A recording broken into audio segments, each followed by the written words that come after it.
Hey there, welcome back guys. In this video we're going to be going over storing your Lipo batteries in a ammo case slash container. So if that makes any sense, let me show you right over here. We have a little ammo container and we're going to show you guys how to set it up. There's no ammo in here, although it could explode if you don't put the hole in the correct place. If you have all your batteries stored in here. But we're going to show you how to do this so that you can safely charge your Lipo batteries and not worry. I mean, again, I wouldn't leave your Lipo batteries unattended, but if you do, you can rest assured that they will be safely secure inside this ammo container. While there are no beef jerkies in here, I ate them all. That's one way you can get this, or if you have one laying around, you could actually do that too. And without any further ado, let's get started because I'm going to show you how to set it up so that you too, can have your ammo container ready to go and locked and loaded. So we have our ammo container. This is just a magnet from an old DJI mic. You can buy these online if you ever lose them. And this is a container. Actually, we have to remove the batteries. These are the Lipo batteries. So we just want to create an air pocket so that if there is a fire and these things don't explode.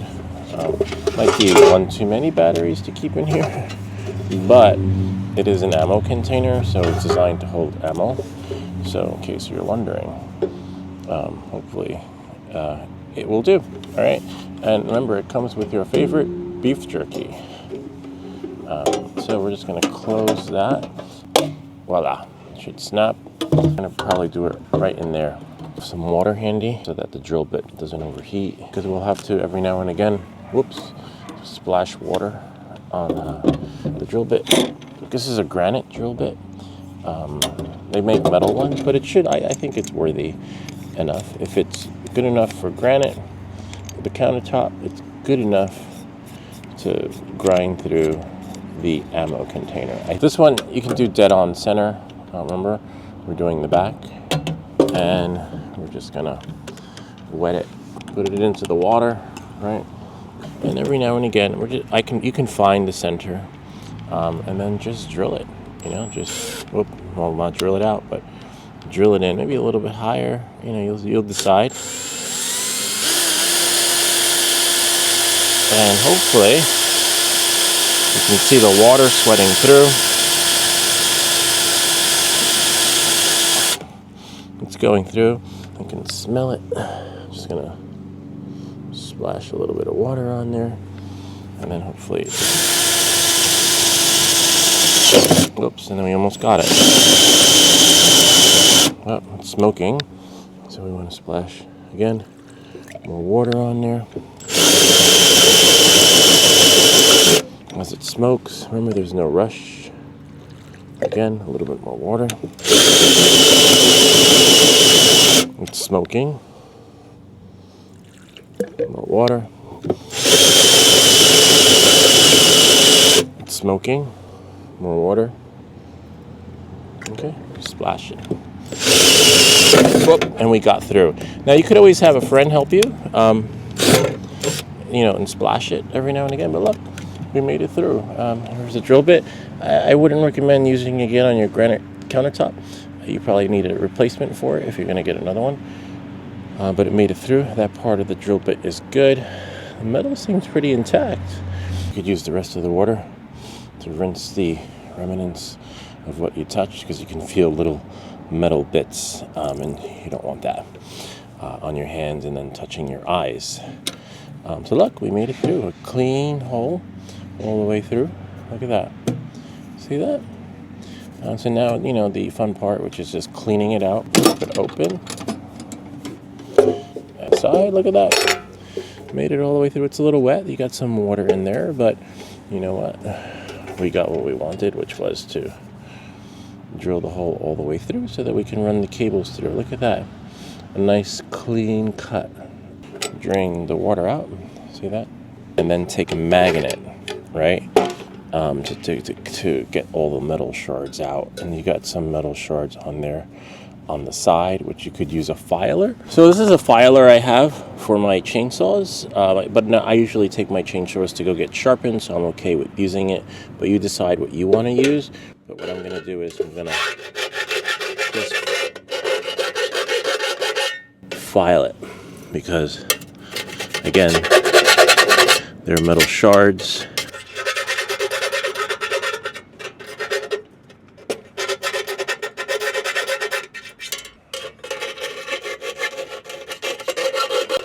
Because it is sharp, but to fix that, we're going to take the hot glue gun and run some hot glue around it so that you don't feel it. You could also use electrical tape or duct tape or any other. You decide what you want to put around it, but you don't want to be running your fingers through this from time to time. See that? So we can have a nice isolated experience, but the only downside is that we have to make sure that this is completely covered so you don't accidentally cut yourself or even just fray the wires over time. Check your glue from time to time because you may have to apply every now and again as needed unless you use some electrical tape. So as you can see, we're just going all the way around, and you can do the same thing on the inside, right? Because remember, we're going to do the inside and the outside. That's not bad. Go back in.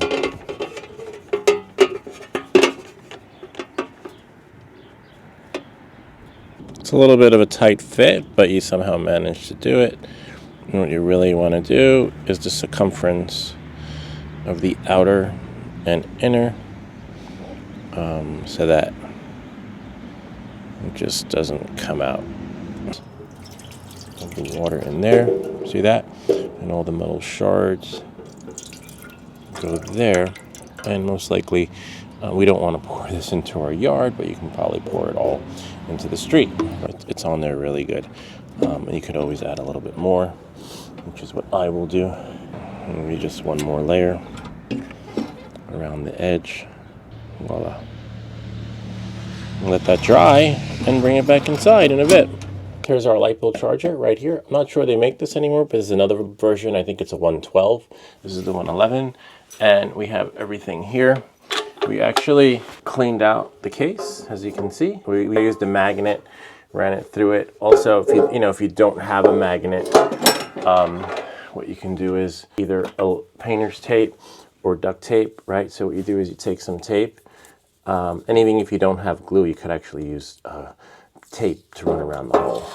Not sure if this tape would be ideal. Basically, what you could do is you can just take the tape and just run it along on the inside and tap it, and see if you can get any more of the remnants in there, or just run water through it, Just run this thing under the sink and clean it out. It dries pretty fast. Pretty much got everything, and if there are any stragglers left behind, that's great. Just remember, if you do this on the floor, you will have remains, and you have to be careful that you don't walk barefoot. There's a piece right there from earlier. All right, so knowing that and moving forward, we're just going to test the connectors. So remember, one battery at a time. Don't leave the other batteries in here while charging. You can put your other batteries inside another case, which I'll show you at the end of this video.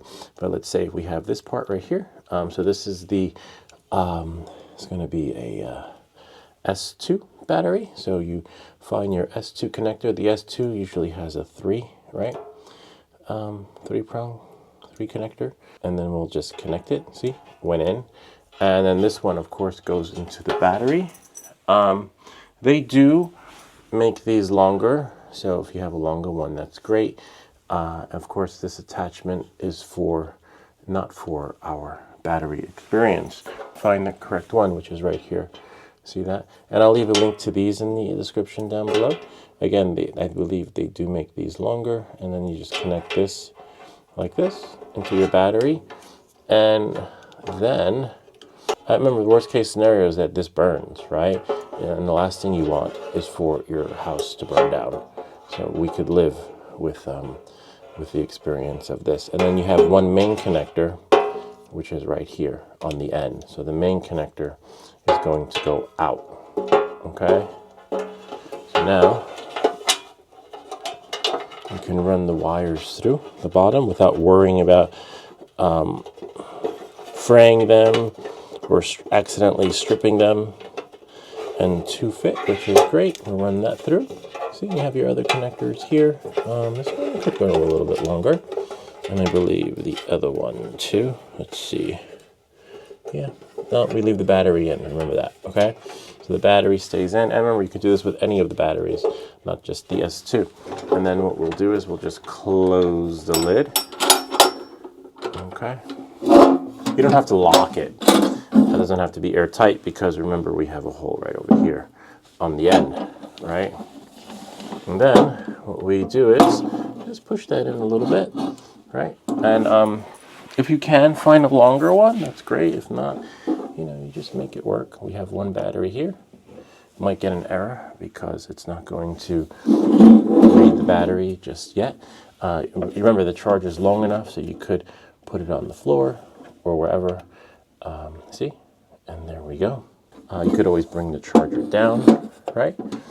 And, you know, leave it there. Let it charge inside the case and then let it charge. You know, it's functionality, it's okay, you know, it works, but most of all, you're safe. You could go outside for a second or two and not worry about your house burning down. Or if you forgot about it, there were times where I've actually forgotten that, oh no, I left my batteries charged, and I come back home and they're still charging and it's going beep, beep, beep, beep. Or you come back and, you know, you see smoke.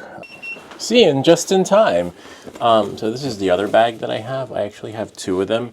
So you could actually store charging experience here, maybe 6S here, and then maybe the 3S, right, in that bag, whichever works right for you.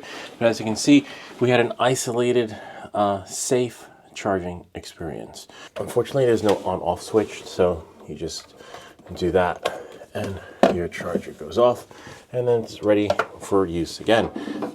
Again, since I'm going to use this battery, I'm good to go, but never leave a stored battery laying around. You want to discharge them. It's a little warm, but just right. Kind of neat, huh? You know, it's easy as 1, 2, 3. You have that water handy because as soon as the drill bit starts to smoke, you don't want it to get too hot.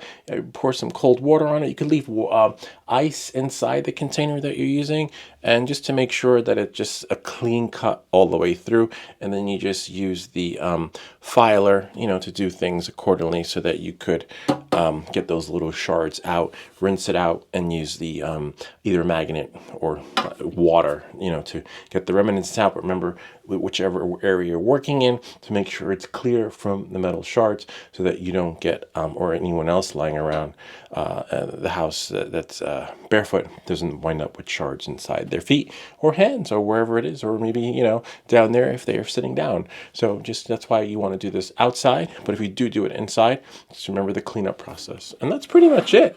Kind of neat, huh? You got your own little charging container from your beef jerky experience, you know, after you're done eating them. It's just too bad it didn't come with the flavors that I originally wanted, but a nice little case here for keep things safe at home. So when I go to the store, or maybe I'm not at the store, I'm just here, I'm upstairs lying around and waiting for those things to charge.